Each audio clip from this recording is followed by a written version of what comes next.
Welcome back, everybody, to this episode of the Open Concept Podcast, where we are breaking down those unnecessary walls and barriers that stand in the way of greatness. My goodness, we have a story for you today. So my guest today is somebody I got introduced to and immediately thought, this person's story does not fit in a box. She spent over 23 years in corporate, worked her way up to VP of Global Recruiting at Eli Lilly. Along the way, she was getting her chemical engineering degree and was a dancer for the Colts for 7 years. So simultaneously, as she's building her career, she's got so much stuff going on. I can't even explain like where that mindset would be when we get into it.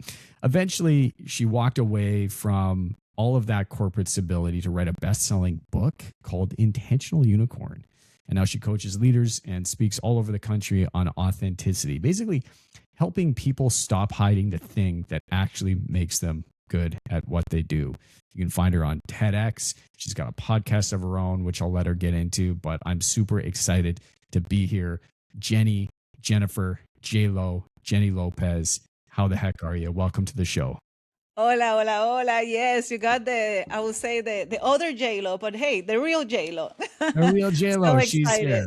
That's here. You have such a diverse background of just career history and a ton of interests. Obviously, like your career could have gone in so many different directions.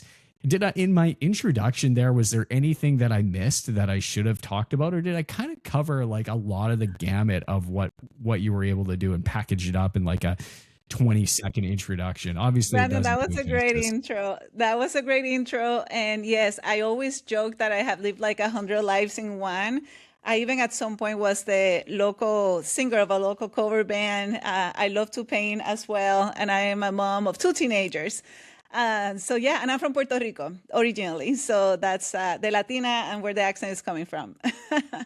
I love it. So let's get into this, because you had walked away. You had spent a huge career Yes. in corporate, right? And you had spent time as a chemical engineer. You went to engineering school as well. What did that look like? Because I was talking with another gentleman that went through an engineering degree, and I was talking offline. Unfortunately, like we had some audio issues, so we're gonna re-record it. But like he walked away from an engineering career as well, but after going through a ton of schooling. What did chemical engineering school look like for you? Yes. So I went to the best engineering school in Puerto Rico, University of Puerto Rico in Mayagüez, and I did it's 5 years to do your Yeah. engineering degree. Like normal 5 years. It's not that it took me longer than normal. That's it.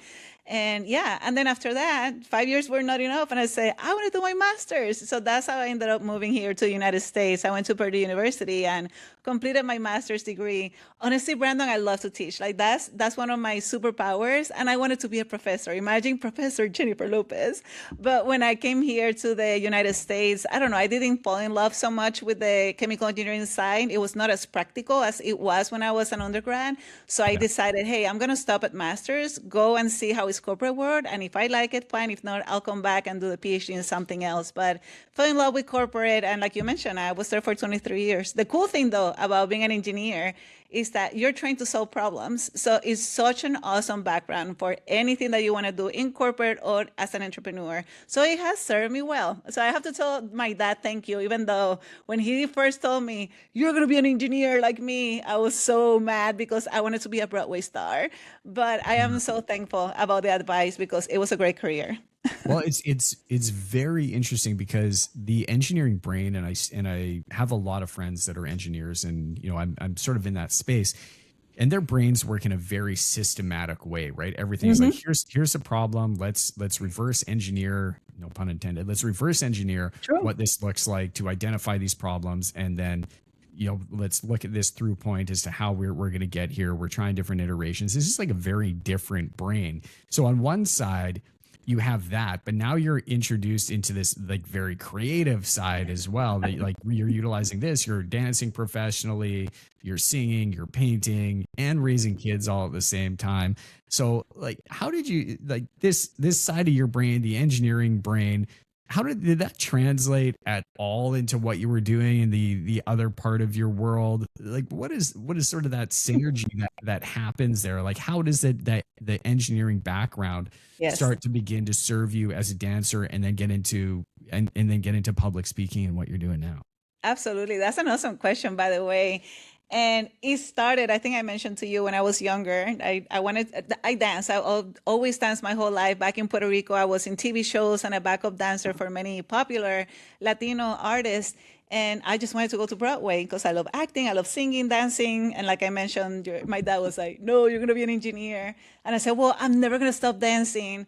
And I did both careers in parallel. So as I was growing in the corporate world as an executive leader, I was also still dancing for the NFL, like you mentioned. And then I actually worked for the company Zumba as well in parallel. And I was educating instructors around the world as a Zumba instructor, certifying them.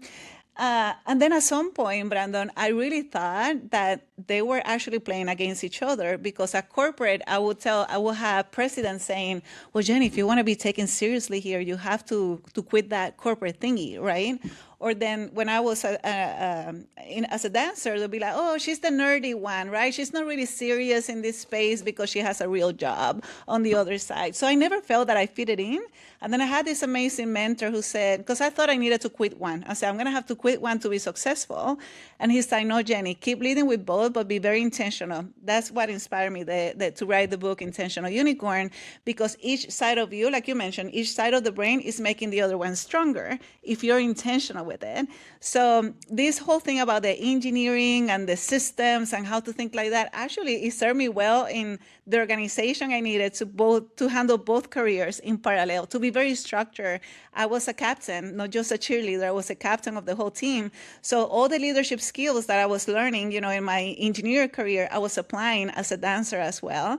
And then this whole energy and the connection and the empathy and how to really, I don't want to say just entertain, but really interact with different types of audiences, I was actually applying in my career as well. And that's what made me a really, really, really strong inclusive leader. And that's why I was able to do all the different career changes that I had. So honestly, if you're intentional, instead of thinking, oh, this is playing against me, it's like, how is this my competitive advantage and how can I lead on that? Incredible. And I can't breeze over the dancing of the NFL. I have one of my really good friends. He's the biggest Colts fan on the planet. And so what did that process look like when you were was it an intense audition that you had to go through? I imagine they probably get flooded. Like, this is a dream for so many people, is to dance in the NFL, and like they take that very seriously. What did that look like? What did that process look like? Yes. NFL? You want the real story, Brandon? I want the real story. I want the real story. Well, let's talk real, because it's actually really funny. Yeah, give me it. Back home, we have no NFL, no football. So back home, especially when I was growing up, it was only basketball and baseball. So I was telling, a guy I was dating back in the day, and said, you know what, I miss dancing.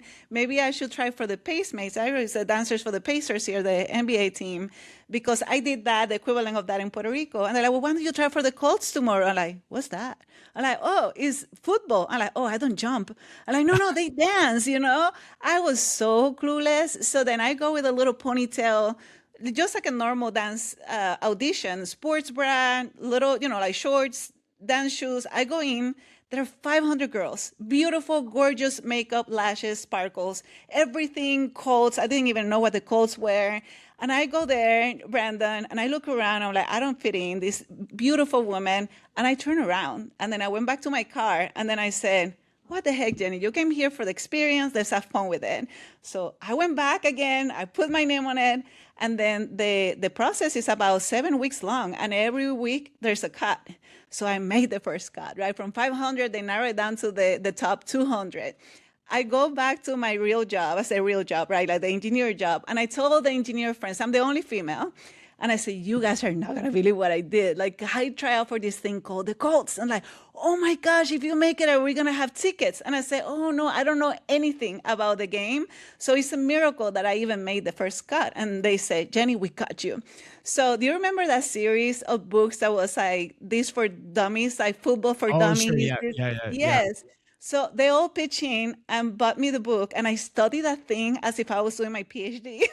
And then in the cafeteria with M&Ms, they would be like, Jennie, this is the line of scrimmage, and this is offense, this is defense. This blue one, this is Peyton Manning. And I'm like, who is Peyton Manning? And he's like, he's the quarterback. Like, what's a quarterback? I You're was like, you don't know so who Peyton Manning is? My I goodness. didn't know nothing. And then, but they honestly, that the whole thing about being resourceful, right, with the people around you, they were cheering on me like nothing else. I didn't have family around. I went for it and led with what I had, which was obviously I was a professional. So I was very, very good about interacting with everybody. They do interviews, your dancing skills. That was, I was confident. And then I studied like crazy for that football quiz. I passed. And little did I know that preparation, I ended up being the captain for 7 years. So yeah, it worked, Oh, but you've that's how been it was. you've been studying hard for 5 years through engineering, like understanding a few football plays and recognizing a couple of players is probably child's play, but served you well. But that would have been a barrier for I imagine a lot of people that were trying out that didn't have Yeah, that just that discipline of study and entertaining and exactly. probably that engineer's mind. So I like to think that you can win at any time wherever you are in business or in life. You always have an advantage if you know where to pull that lever, right? If True. you're a smaller business, you're scrappier, you probably have less to lose. If you're a bigger business and you probably have more resources, if you're newer to business, then it's really all upside, so you can go and make new connections and you're going to be able to move very, very quickly. If you've been an established business, you have brand, like there's always an advantage, and you can always win given your situation as long as you know 100%. where to look and lean on. And so congratulations for that. That was Thank you. I love that. And interesting. it's like what they say, the people who are successful, it's not that they have all the resources, but they're the most resourceful with the resources that they have. And for me, once I learned that earlier in my career, I just live with that. Yeah. Yeah. I love it. I love it. Okay. Let's transition into starting your own thing, right? This journey Yes. into entrepreneurship. You have a really strong insight of the corporate structure, right? We're talking C-level executive suites, the whole thing. What surprised you? I guess what caught you off guard when you started your own business? Did you think that business was just going to go a certain way, but like what caught you off guard when you started your own business, moving from such a structured corporate Yes. lifestyle? There's different things, and that's something that I teach my clients because they think it's just a matter of like, oh, okay, now I start a business. I'm really good at what I do here. Then I'll do it and I'm my own boss and I have freedom, right? All the good things. But the mindset is so different, just like you mentioned there. And that took me by surprise, even though I've been investing on my own mindset for so long. It's just a different, I call it corporate mindset versus entrepreneurial mindset. For example, I'll give you like 3 examples. In corporate, everything is so linear. Everything, your career growth, your metrics, like everything is very, very linear. There's nothing linear in entrepreneurship. And you have to be okay with that and understand the whole concept of compounding. And it's that as long as you're consistent, every little action, you don't see a lot of movement until boom, things start to take off until they don't take off anymore. And then you start again and see what's the next thing that is going to continue to scale your business. So that whole mindset, like nobody prepared me for that. And now that I've learned, this is some of the things that I teach to my clients. So that's one of them. The second is you're pretty much, I was going to say raised, like if you were like a kid, but you're raising this whole corporate thing to have external approval. And you're just working for that out a girl, out a boy from your superior, right? Or like the green light for you to be able to go to the next thing. Even though you come up with this amazing concept, you need all these different, approvals and things like that. And then as an entrepreneur, I invested a lot in coaches. And I remember one coach who told me, Jennie, I'm not your dad. And I'm thinking, rude. Why are you saying that to me? He said, because you're always asking me for permission. This is your business, right? Like, go. I'm like, oh my gosh, you're so right. But I'm so used to like waiting for that Real quick before we get back to the show, if you have heard anything on this podcast that has resonated with you, or if it's helped you in any way, appreciate more than anything in the world if you could go hit that subscribe button or leave us a review. It helps us tremendously. I want to go back to being able to continue to serve and do more and more and help out and get bigger and bigger guests on, better and better. The only way that I can do that is with your help. I'm so honored to be here. Let's get back to the show. Appreciate you. Have a wonderful day. Approval or that external validation for me to be able to take action. So that took me a little bit for a while. And then the one also is that, especially once you get to like an executive role, like the one I have from corporate, it's really easy to lose all of that confidence and thinking, oh my gosh, I'm just a baby. You know, I'm starting again. I don't know nothing. Look at all these people who are way ahead of me. So that whole comparison gets in your head. And then almost like you lose your identity. Like, wait a second, I was the senior VP, head of global talent acquisition, Fortune 500, blah, blah, blah. And then in here, I'm just like, Jennie, right? So it's how do you build that confidence with like the value that you bring and on like bring all of that. You're not starting from zero. I'm starting for 23 years of executive, corporate experience, leadership experience. I'm a phenomenal leader. And there are areas that I don't know yet. And guess what? I'm adding that to my tool set. So it is that whole transition, again, nobody prepares to you until you get into that. And so that whole identity piece is something also that I hone down with my clients. Intuition is something I feel that in this day and age is something that is become dulled, and not necessarily for everybody, but for so many people, because there's so much information out there. And you made the comment, you talked to coaches, you were looking for permission, and maybe you wanted to do something a different way, but you knew what needed to be done, but you were waiting for this permission or this magic, navigation, this map to do what needed to be done, when you could have taken it a very different way, been based on the experience that you have, the knowledge that you have. The way that you decided to take it was probably going to be great.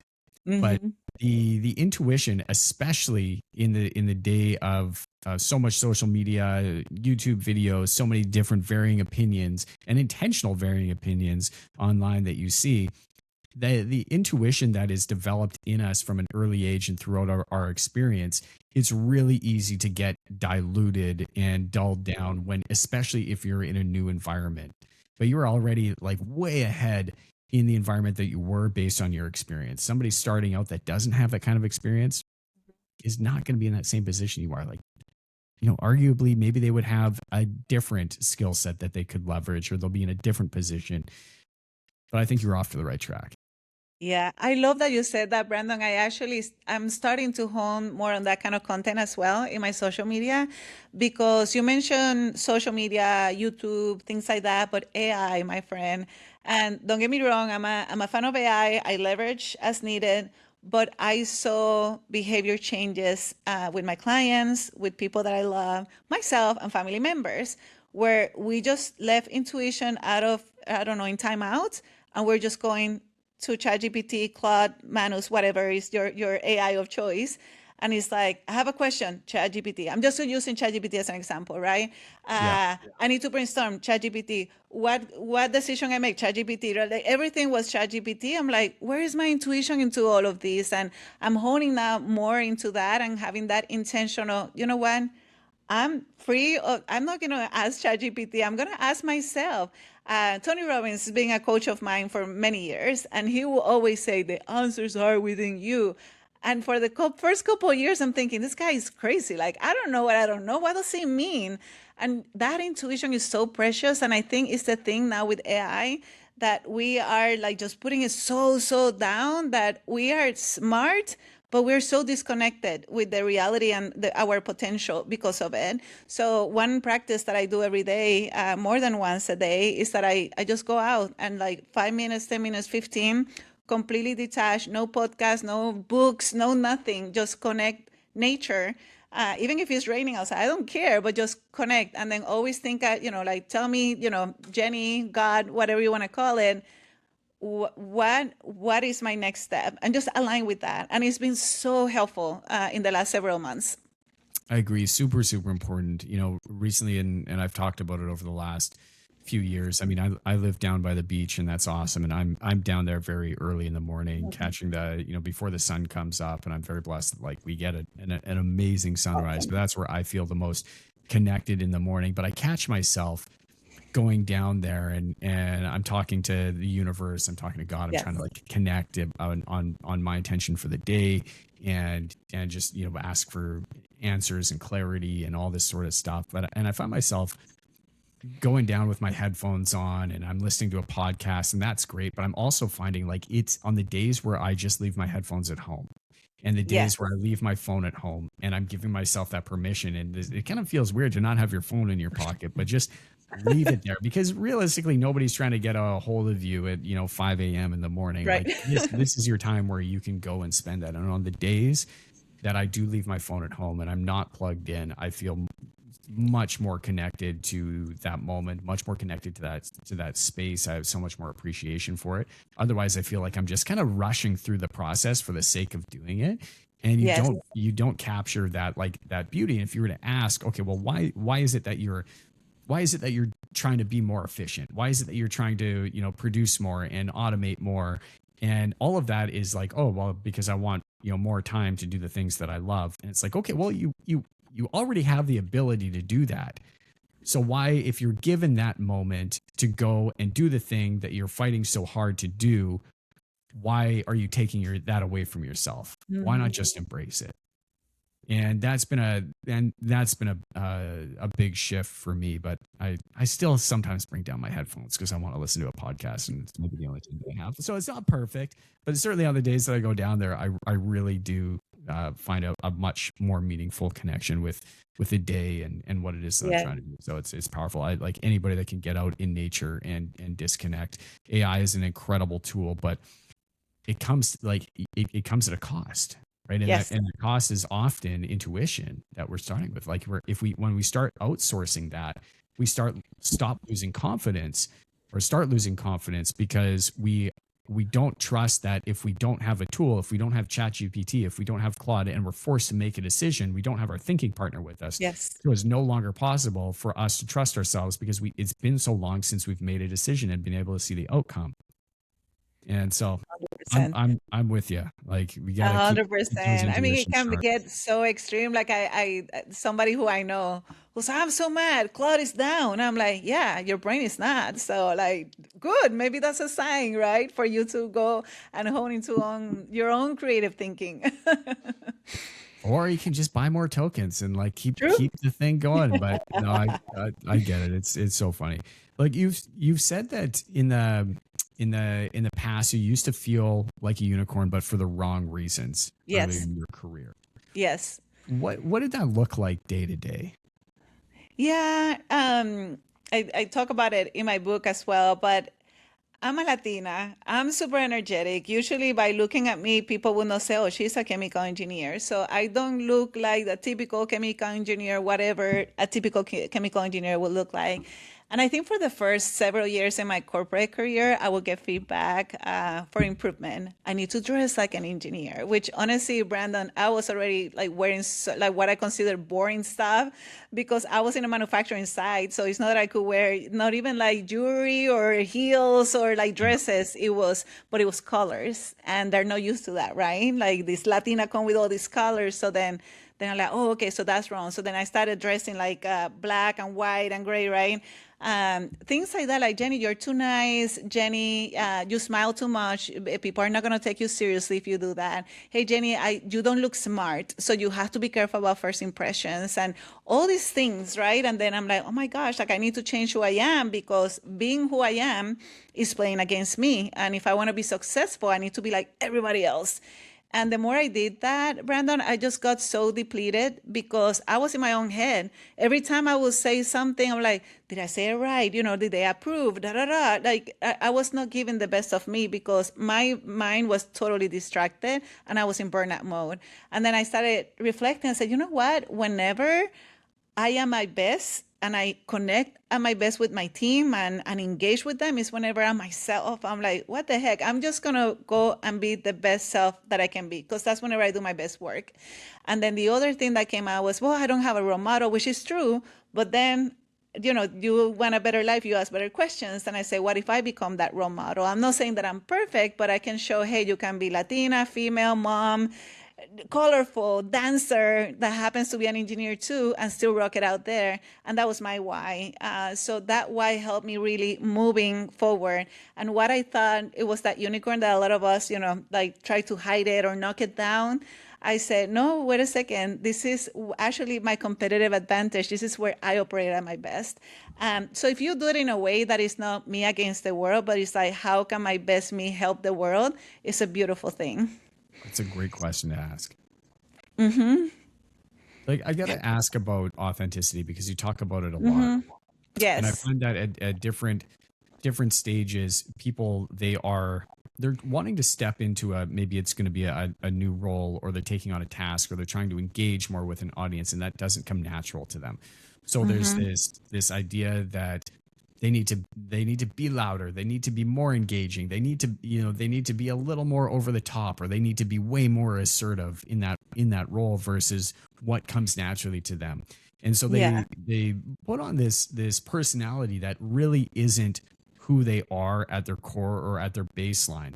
And it can be a tool to use, but at the same time, it's not entirely you. So at what point do you need to be 100% authentic, with who you are, versus when does it start to serve you to take on a different personality and step into a different persona? Like I use the example of, when I'm filming content, right? I've put out some videos and I kind of just talk in my normal voice, and it's a fairly friendly, direct voice.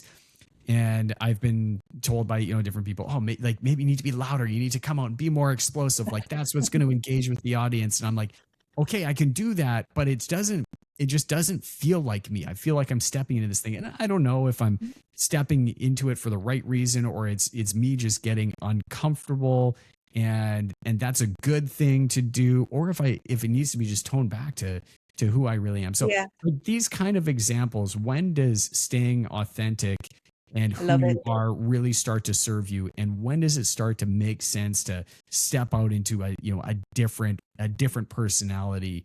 Can you break that down for us? Yes. And I love the question, by the way. And here's the thing. I wish there was like, this is it, do that. But I call it not just authenticity, but it's intentional authenticity. And my TEDx was actually the lie of fitting in. And I'm an engineer. So the way I came up, because usually this is like a 60-minute keynote that I do. And they're like, you have 9 minutes, Jennie. I'm like, how do I condense it? So I came up with this formula that is authenticity plus intentionality equals impact. So if you think about, when are you, Jennie, this way? Honestly, this Jennie that you're meeting is the same one that teaches Zumba, is the same one that is coaching people, is the same one at a keynote speaker, speaking conference, the same one anywhere, at church. That is just me. Even with the CEO, I am authentic me at my core. And when you know where you are, is that you understand what are your superpowers and what, when I talk about your superpowers, it's not everything that you do well, but what is the thing that is like, that's your jam, right? Like that's how you can best help people. And then just take off the ego. And when you go into any situation, conference, boardroom, podcast, it's like, how can I use my superpower in an intentional way that is not me against the world, like I mentioned before, but it's for the best outcome, for the people who I want to help. In your case, for the audience who is listening, for the people who we are helping, for the employees that we are developing, whatever the situation is. When you go with that as your North Star, then you can use it intentionally. For example, Brandon, if I'm trying to be your coach and you're a person that your energy is a little bit more down, you're a person who wants to think before you speak, and I come, Brandon, I'm so excited to be talking to you. And I have so much homework for you. And we're going to do this. We're going to do that. And I go at a 200, energy, Jennie. Brandon is going to be like, wait, this lady's crazy. It's too much. This is not going to work. So I'm not going to be able to help you at that. So I need to see what dose, right? Like, how can I help you with my superpowers, and what dose do I need for the situation where we're at? So that's what I call intentional authenticity. Because it's not about I'm just going to be me. Sometimes I say what's the thing that people talk about? Like, I'm going to be unapologetically myself. It's okay for confidence, but then if it's overused, right? Everything that you overuse starts become a derailer. That's whenever you have to be like, okay, it's not me against the world. It's like, how can I be me, bring the best of me for the better good, for the bigger picture, for the outcome, the problem to solve. Yeah, being unapologetically me is it's a tough one because Mm-hmm. it's like, okay, well, you're unapologetically you, but if you're a nutcase and you're just going around causing a ton of chaos, it's like we need to, we need to have our neighbors, we need to have our community. We as human beings, we are Yes. pack creatures. And it's important for survival that like we understand that everybody else is also their self. We are going to Mm-hmm. be ourselves, but if you want to live in whether it's going to be in a team environment, if you're going to play well on a team, you kind of have to put some of you aside, some of maybe the things that you want to say, because and understand that other people are also going to have different ways of doing things and being okay to that. So Yes. I get a little confused. I find it's sort of a fine line between, yes, like being unapologetically yourself and just absolutely not having a care in the world, but Yes. also like recognizing that you can't be that way all of the time in every situation and still get stuff done with a team. Am I incorrect in saying that? No, you're absolutely right. And that's what I said is it's not you against the world. Like I'm gonna be me like it or not, because that defeats the purpose. But then is how can I be intentionally me, the best for the situation right now? And that's the best, like gave this example in one speaking engagement. I remember Brandon, this lady at the end say, Jenny, I have a question. I say, yes. And she said, you know what? I used to love your message, and now I completely disagree. And she was really loud. She didn't even need a mic, and everybody went like, "Ooh!" Right? Even myself, like, "Okay, tell me more." And she said, "You tell me to be myself, but then whenever I'm myself, I'm loud and da da da." Like she was so woo. And I always get feedback that I'm too much, and I have to. That's whenever it came. It's not just authenticity; it has to be intentionality for the impact that you want to make. So that's the thing. And then the other thing that I wanted to add is that we're in this life to grow, right? So I always tell people when people say, well, how do I know if I'm authentic or not? I came up with this acronym called MAP. And then M is to just pause and say, okay, is this a mask that I'm putting right now, right? For whatever reason, because I think that's what people want me to say or how they want me to talk or how they want me to dress. Or is this me, right? So mask or me. So that's the M. And then the A is that alignment. Like, how do I feel right now? Am I feeling like I don't know, somebody who is not me, or am I a flow? Like, am I aligned with the situation where I'm at? That's a really good indication if you're in your authentic element. And then the P is to pause and reflect, meaning, okay, this has served me well, but what's my next milestone? And what are some of the things that I need to continue to grow for me to get to that next step of my life? So you're not static, right? And there's always room for growth, because that's the other thing that people are like, oh, authentic means this is how I am, and that's it. I'm like, you're always growing and evolving, and that's part of your journey. I mean, you make a very valid point, right? The authentic version of you is that person often that it is going to change and is going to Mm-hmm. morph and is going to continue to grow. If you tie yourself so closely to you're this authentic version of you when you're 22 years old and that never changes, that should not be the goal. Your goal should be Right. to become almost unrecognizable as you growing and evolving as a person, so that can change. And part of that authenticity is your ability to grow and change and become a better version of yourself, become a more educated person of yourself, a type of person that takes more risk, that has more friends, that is more outgoing, or is a little more recluse, and that's ever evolving. Yes. 100%. Yes. Very well said. I want to talk about superpowers because you mentioned it, Mm-hmm. and you talk Mm-hmm. about superpowers in your book. But walk me through how somebody actually identifies superpower, and not just Mm-hmm. like give me the framework, the not just the hey, you look inside and Tony Robbins is like the answers to be inside you. You kind The of have an answers are answer, within you. but walk Yeah, me there's through the framework of really identifying what one's superpower is. Yeah, and this is where I say, don't live with everything that you're good at. A lot of high achieving leaders like you and I and people who are watching right now, they're really good at many things. But then that's whenever you start diluting yourself. So when I think of Brandon, I think of what? Look, that's the superpower that you bring. So for example, I always tell people there's different ways, what are, like, if you ask 5 people around you to describe you in 3 words or what are your strengths, there's going to be a commonality.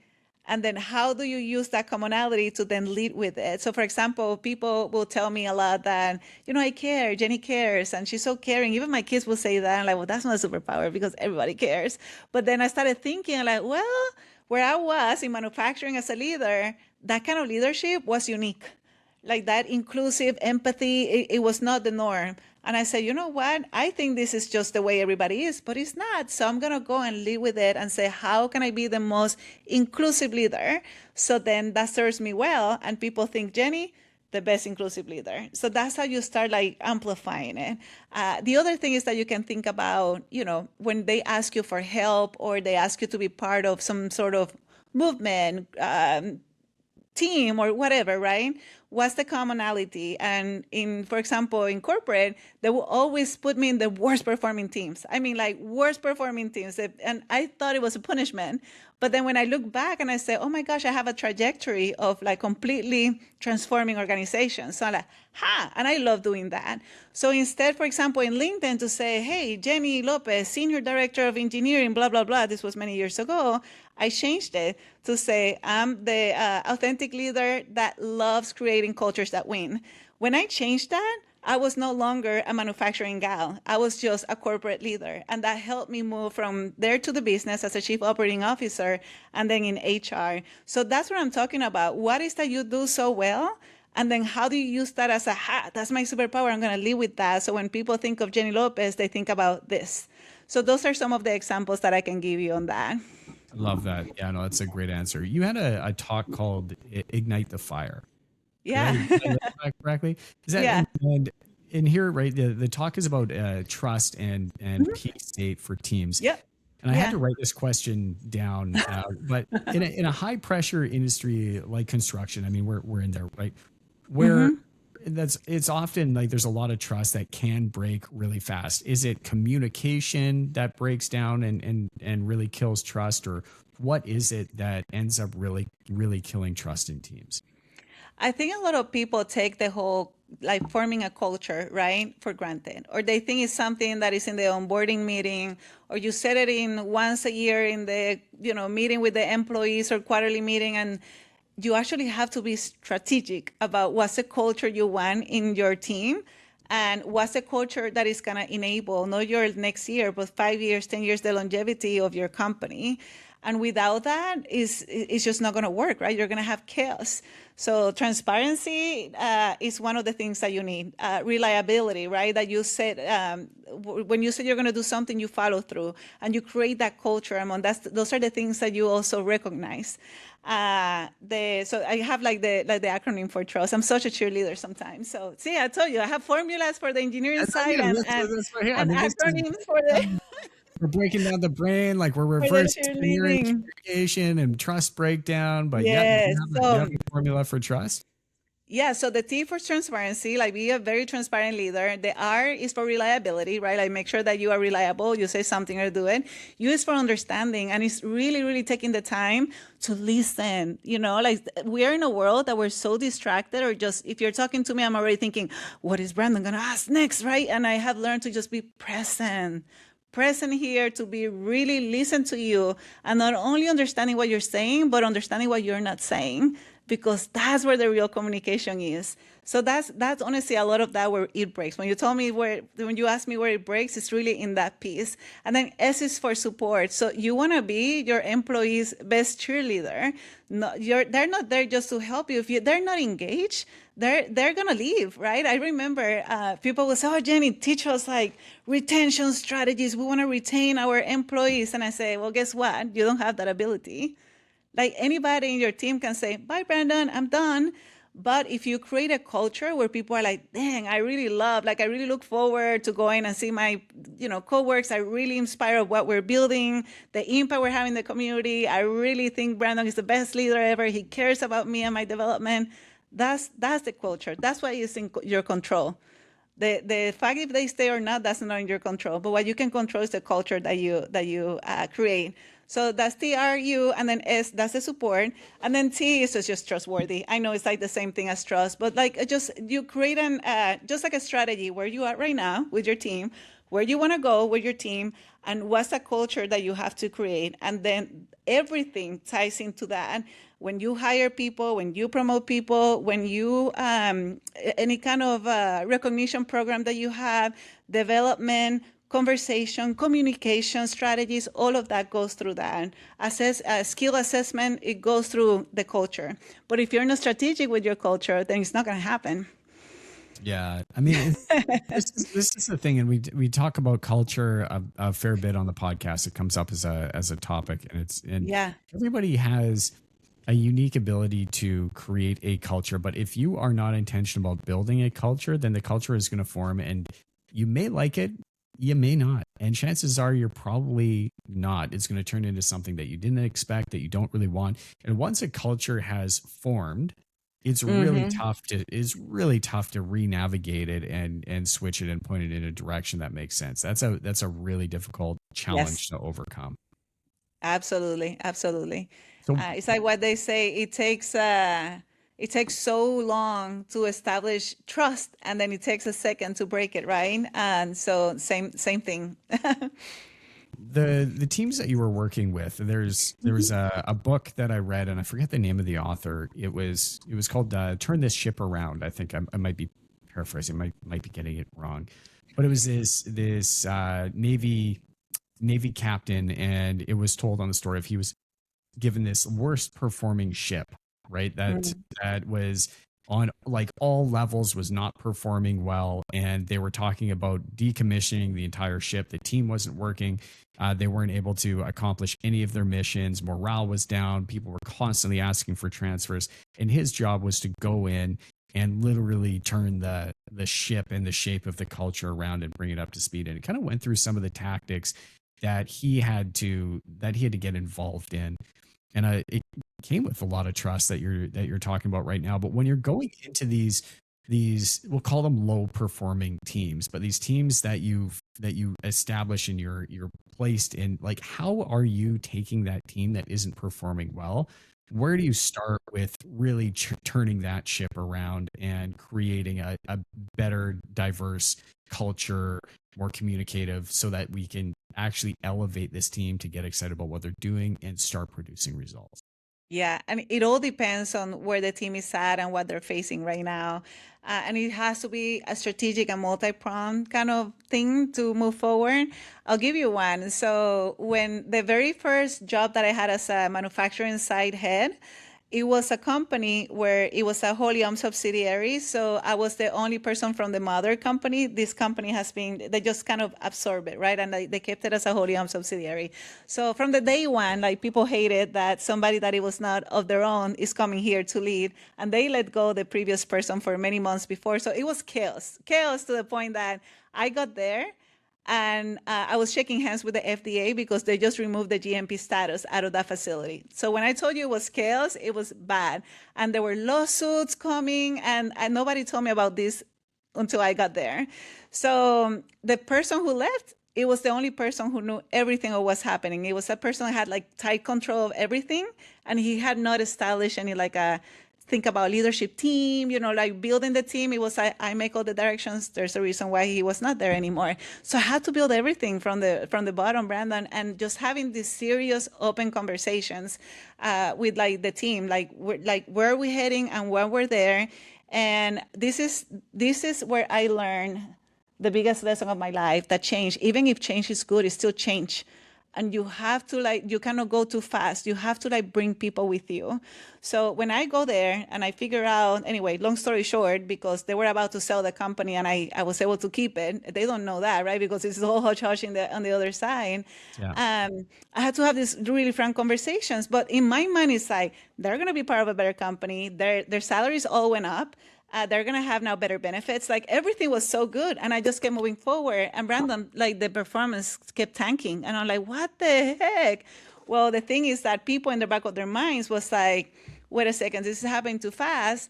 This company is way advanced. What if I don't have a job tomorrow? And then they said, we kept saying nobody's going to lose their jobs, but the expectations were higher now. And they thought performance wise, I don't know if I'm going to be able to do that. Like there were people that were not even able to use computers because they're used to manual labor and they've never done computers before. So it took me a lot of, like, when I told you about the trust, sitting down with everybody in the organization, building a This episode is sponsored by New Vision Projects, and everybody has heard the horror stories that happen. They have a friend of a friend or a neighbor that's been renovating for years on end, or they've been building a home and it just hasn't gone the way that it needed to go. Budgets are blown through the roof, timelines, forget about them. New Vision Projects has an incredibly strong track record for over 15 years of working with customers, serving them at the highest level. If you are considering building or renovating, check them out on Instagram at New Vision Projects or at newvisionprojects.com. Building the homes you want with the confidence you need. New Vision has you covered. Let them show you why they're different. Back to the show. Leadership team and empowering them, developing them, and say, okay, we're going to be working on this together because it's not a one-man show or a one-woman show. And then going back and assessing the strengths of what we have and the weakness and what's the game plan, and just continuous communication moving forward. At the same time, we had a culture engagement plan, and that's how people started like, okay, wait a second, she means well. Okay, she's not here just to check the box exercise, and really meet them where they're at. Brandon, one time I had an employee was like, I don't even know what to use, like, how do you do the mouse for? This was years ago. I'm like, oh my gosh, I never done a mouse on a computer. So I went to the community college and I say, do you have something for like computer basics? And like, well, we have a computer for seniors. And like, bingo, let's don't call it that, but we're gonna rebrand it and bring it to the. So everybody was so excited because they were like growing together. They were not left alone. So that continuous communication was super, super key. Leadership team, assessing the strengths and the weakness, having a game plan, and continuous communication on what we were building and how we were tracking with it. So, I mean, I can do a whole class about this, but that was a strategy for that one. I mean, if you are struggling in a silo, right? If you're going through something very difficult and you're in a silo and you're doing something on your own, it's much harder to do. But if you have a team of people that are collectively going through a challenge, but they are learning together, they're supporting each other, it's much more easier to overcome. But that's 100%. One thing that comes up often about entrepreneurship, especially early founder days, is you don't have a lot of people to talk to, right? When you get going. So you're in this silo of anxiety and maybe payroll issues and sales issues, and you're wearing so many hats, and all of a sudden, the people that you would normally communicate with, they don't have context or enough experience to, provide you the advice that you need. So you end up going through this chapter alone quite often. And that's, where a lot of people end up breaking. They don't make it through the first 2 years of entrepreneurship simply because that chapter is so difficult for so many reasons. But if you are building that culture, and you recognize, all right, there's some challenges. Here's what we're going to do. We're going to all do this together. I'm struggling. You're struggling. They're struggling. This is going to be the plan. Are we in? Can we go through this? Can we learn together? All of a sudden, like you're working as a team towards something. Yes. Right? Instead of working on your own towards something and feeling like nobody else understands. And it's always, always so much better on the other side whenever you have that collective input. And I'm so happy you brought that up because, so it's my example.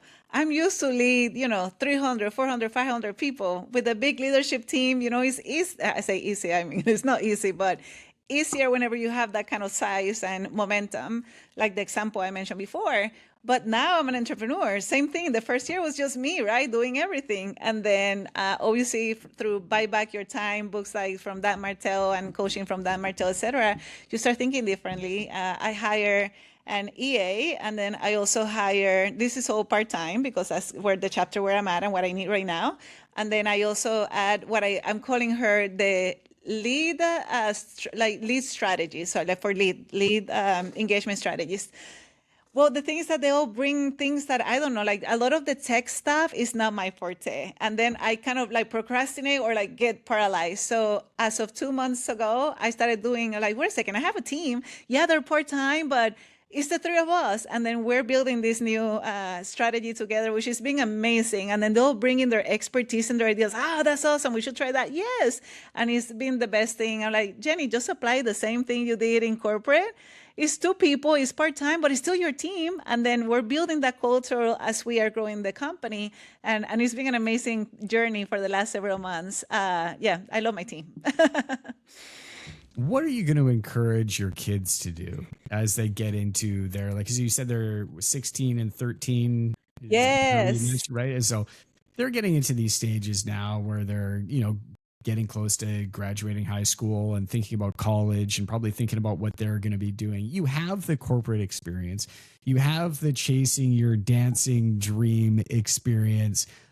What sort of conversations are you prepping to have with them as they, decide where they're going to shift their career and where to think? Like, how do you think about it financially? Are you telling them to chase their heart? Are you telling them to sink their teeth into something that they love? Are you saying find the thing that you're good at and double down on it? Like, where does this conversation start to come as a mom of two kids? Because I have a couple of kids as well. My kids are younger than yours. But all of these questions start coming through my mind. Oh, yeah. And I had somebody ask me this question as well. And I came up with an answer that I still believe in, but I'd like to hear your answer, where your mind goes. Yeah. Brandon, the reason I left my company when I left was because of them. They were the biggest concern I had, because I'm thinking, wow, like if I don't make it, and what happens if I cannot support their dancing and their taekwondo and their drumming and all of that. But then I say again, ask better questions. What if I can actually provide better opportunities and experiences? And what if they can see their mom go after her dream and see that success comes in different flavors, and then you can go, it's okay to go and pursue different things. So it was more for me to become kind of like a role model for them. And because I left a really cushy job and I read the Band-Aid, there was no benefit associated with it or nothing. I went all in because of my mission. And again, I wanted them, while they were in our house, to see the transition and learn with me. So I'll give you the best question I have given to both of them. My oldest one answered it. The other one is still thinking about it. But like, what's the problem you want to solve?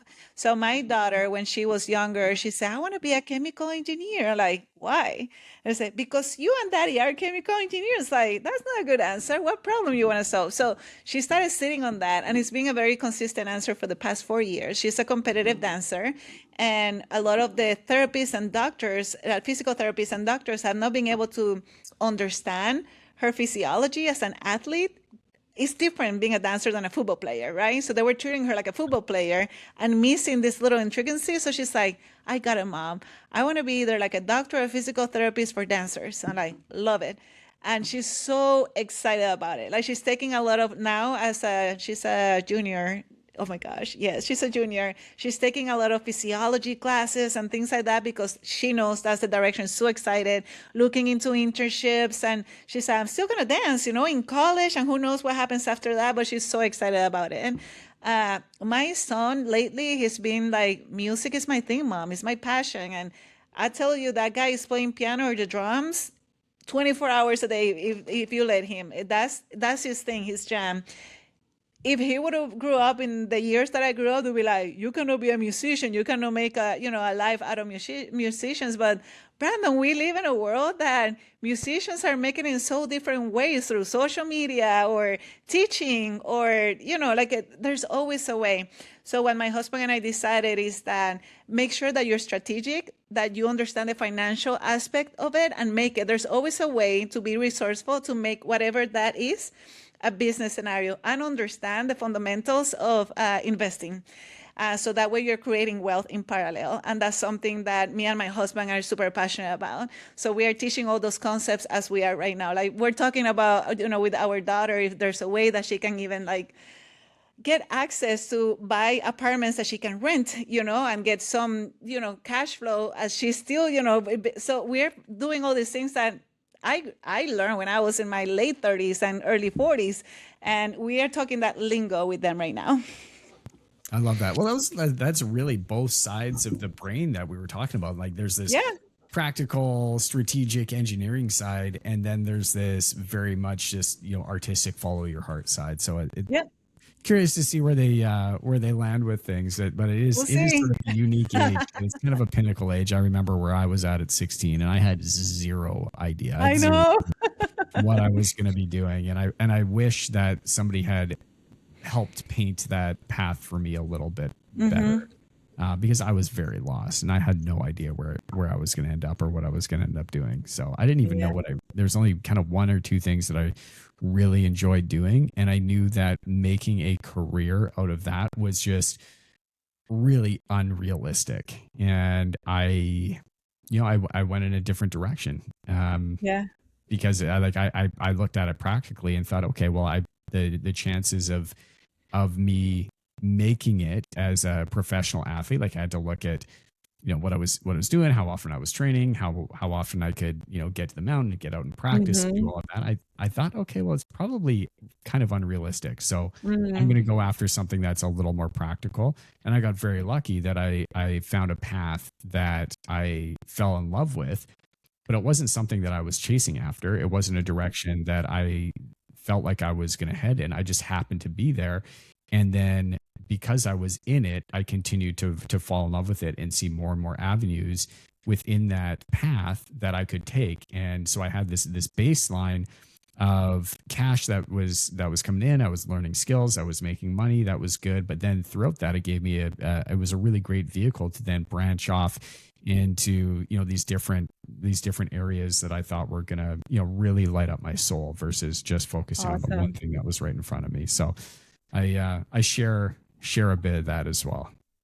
I love that. And again, like now, at the age where I'm at right now, I just realize there's no right or wrong answer. And you live your life in chapters. Like what I thought I wanted to be, at 15, change as 18, change again in my 30s, is changing, as of 2 years now ago. So you just live your life in chapters.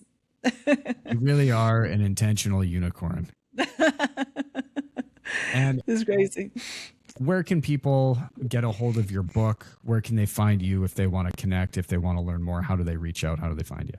Awesome. Yeah. So it's Jennie López or Intentional Unicorn in all social media.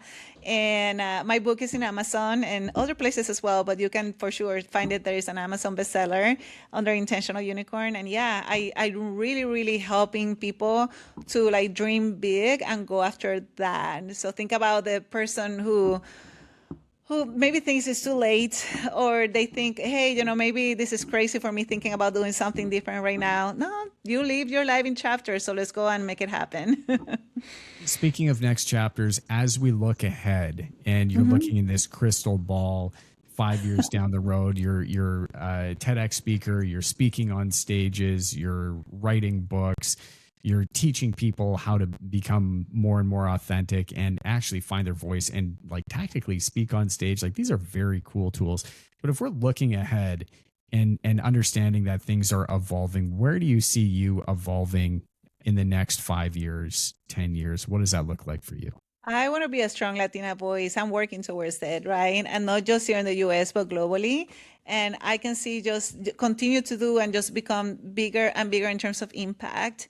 And I also want to get into the youth as well, because I see a lot of people struggling, especially in that teenage space. I'm not actively working on that space right now because I, focus in one area, build it, but that will be like the next thing for me to get into the more in the youth. And also inspiring them so they don't have to feel in one bucket, and then they can build whatever they want on that they want to go for. And so, yeah, continue globally, more impact, and be very intentional with it. Don't be fooled by the rocks that she's got. She will That's always right. be the authentic Jennie from the block.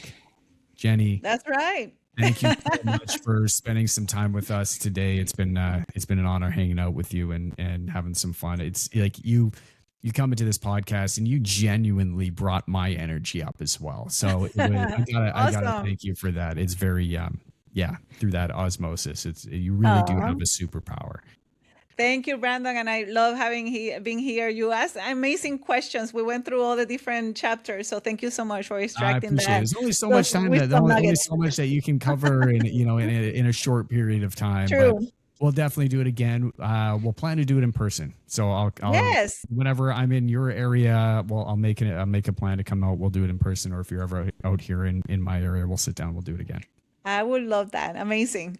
Awesome. You heard her here, everybody, to all of our listeners that are still out there and still with us. I appreciate you. And always, as always, here rooting for you to win. Until next time, stay blessed. Rock and roll. Peace. See ya. Adios.